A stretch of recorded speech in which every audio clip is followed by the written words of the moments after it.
আমি সর্বপ্রথম থ্রি পিসের হাতা কাটিং করি, সেলাই করার সময়েও হাতা কাটিং করি। আমার কাছে হাতা কাটিংটা ভীষণ ভালো লাগে। তোমাদের সাথে একটা কথা শেয়ার করি, শোনো।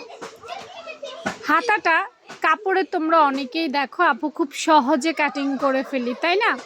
কিন্তু হাতা কাটার কিন্তু টিপস আছে। টিপস আমি বলবো না, হাতা কাটার গুরুত্বপূর্ণ রুলস আছে। রুলসের বাইরে তুমি যদি হাতা কাটিং করো তাহলে কিন্তু একদম কি হবে, হাতাটা নষ্ট হয়ে যাবে। এটা তো আশা করি বোঝোই। তা আমার কাগজে কাটিং বা সূত্র সহকারে যে কাটিংগুলো, সেগুলো একটু দেখার চেষ্টা করো। সেগুলো থেকে শেপ শেখার পর তুমি কাগজে কিন্তু খুব ইজিলি কাটিং করতে পারবে। দেখো, মিডলটা আমি চেক করে নিচ্ছি।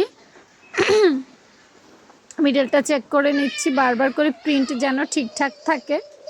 আর এটাতে হাতাতে তেমন কোনো প্রবলেম নাই, তবে হাতার মুখে খুবই কম পরিমাণ কাপড়।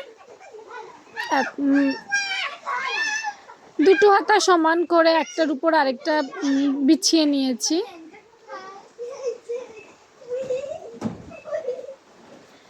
এখন একদম সমান করে কেটে ফেলবো।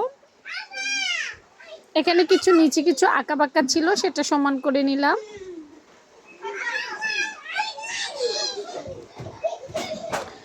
লম্বাটা চেক করে নিচ্ছি, প্রায় এখানে 16 ইঞ্চির মতো, টোটাল সেলাই সহ 18 ইঞ্চি আছে।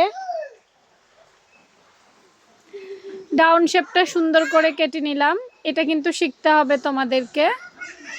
আপু তেমন মাপঝোপ নেইনি, বারবার বলছি, কারণ মাপ আমি জানি তাই মাপ নিতে হয়নি। তবে তোমরা যারা মাপ জানো না তারা কিন্তু দেখে শুনেই কাটিং করো।